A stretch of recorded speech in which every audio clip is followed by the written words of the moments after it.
Okay, so next we'd like to recognize an extraordinary instructor of the year. So you guys know how I am with quotes, so here it is. William Ward once said, "The mediocre teacher tells, the good teacher explains, the superior teacher demonstrates, the great teacher inspires." As a student, I know firsthand how vitally important it is to have an instructor that sincerely cares and strives to inspire. These instructors are truly gems and have been known to change many students' lives for the better, including mine. One of these gems is at Dakota County Technical College. Brett Kolles is a full-time English instructor, but his work hardly stops there. Brett is highly involved in student life activities, the formation of study groups to help students stay on track, and works hard to secure internships for his students.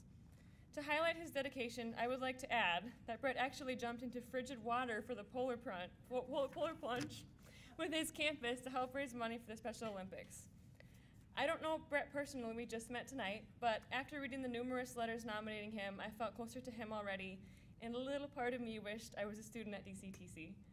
Some of the letters described Brett as amazing, inspiring, and that he makes learning fun, with a zest for life that is contagious.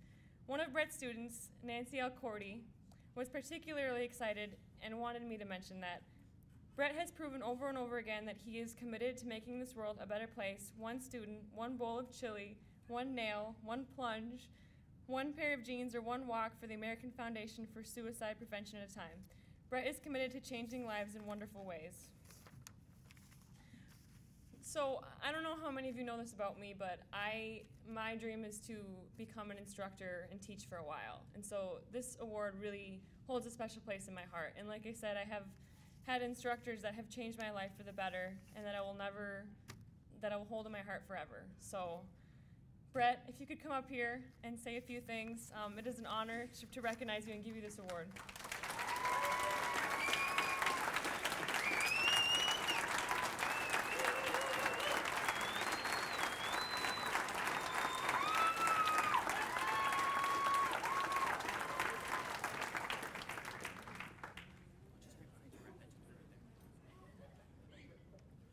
I had a quick heart attack because I didn't see my speech. I guess it was moved. You know, when Justin had contacted me a couple of weeks ago and told me the award was mine to take, I had two things simultaneously just run through my brain. The first one was that I guess that means I got to get my suit dry cleaned. And the second thing was I wondered how I could adequately say thank you. This award means the world to me because it's an award given by students, and anybody that knows anything about education knows it's all about students and all about student success. So that being said, I want to thank the Minnesota State College Student Association for its work in putting this grand event together tonight. I also want to say thank you to all the students at Dakota County Technical College for their personal testimony on my behalf. And lastly, I want to say a huge thank you to DCTC's Nancy Alcordy, Jocelyn Vergara, Nicole, I knew I was going to screw up your last name, sorry, Nicole Muhlmans, and Anna Voigt of the DCTC Student Life, Student Senate, and Student Lions Club. You guys rock.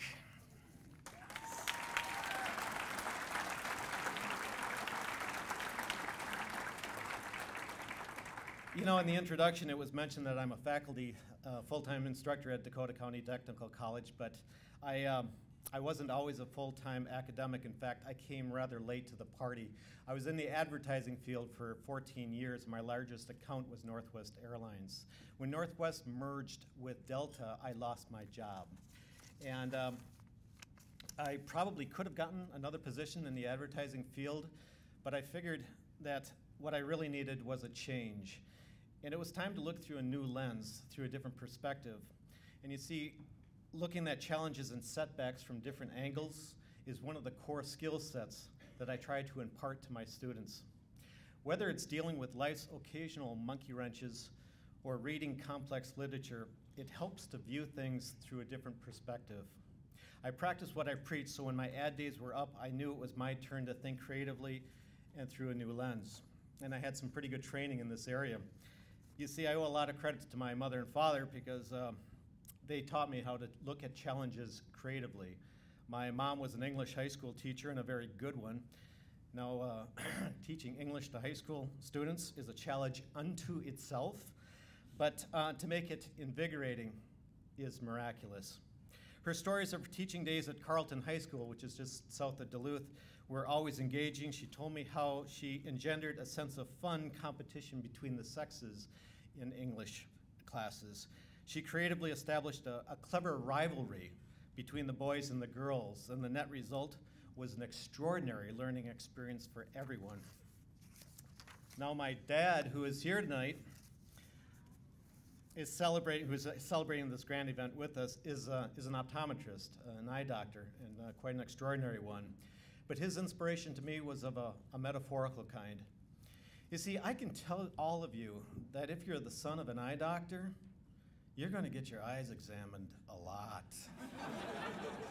And as you know, when you get your eyes checked, the doctor sits you down and swings that phoropter in front of you like a Halloween mask in front of your face.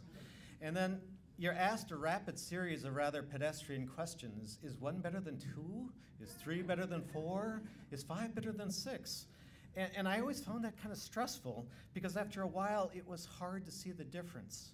And I always felt a little guilty about not coming back with a definitive, why yes, 3 is better than 4. But if you think about it, that unsettling eye examination instrument sometimes could be conceived as a metaphor for life. It's like basic training for you and me to look at the same darn chart in a different way. I mean, walk with me here. The way we see our own problems may not be that with the ideal acuity. Yours and my vision may be clouded by obstructions such as negativity, bias, ignorance, or even our own insecurity. We may think we're seeing the core problems head on, the way it really is, but maybe you and I really don't. Maybe it's all just a little bit out of focus. Maybe sometimes 4 is better than 3 and 2 is better than 1. So I learned early on in life to look at life differently and to focus, if you will. And that's probably why it wasn't so weird for me to go back to school at such a seasoned age. If I went back to school, I knew I was going to be one of the oldest students in the class. But that's one of the beautiful things about the time that you and I are living in. People are going back to school at all stages of life, in all ages of life. And if you look through that lens, it's really kind of cool. But I still needed to work, so I decided to apply for a part-time teaching position at the University of St. Thomas, and I will never forget that job interview. The chair of the department, Dr. Andy Schreiber, looked at me and said, "Look, you've been in the advertising business all your life, but you've never set foot in a classroom as a professor or as an instructor. How do you think you're geared up for this?" And I looked at him and I said, "Because all of my life I've been dealing with a resistant audience. How is teaching college English any different?" Dr. Schreiber laughed, and after a few more rounds, I ended up getting the job. Now, Dr. Schreiber was fortunate in the sense that he was able to look at applicants through a different lens. So, DCTC offered me a position a few years later, and that's what brought me there. Now, as I wrap up here, I know as a presenter I'm supposed to conclude with an inspiring, save the world, TED.com kind of close, but I really don't think life works that way. I think it's more like getting into a really, really good routine. Regular reflection, good reading habits, loving friends, caring for your family, community involvement, joining your local Lions Club. You knew that was coming. These positive habits will result in a positive life. And so the next time you're in the waiting room at the eye doctor's office, well before that big scary phoropter is placed over your face, take that quiet waiting room moment and ask yourself the larger question: am I seeing life, love, and learning as vividly as I can?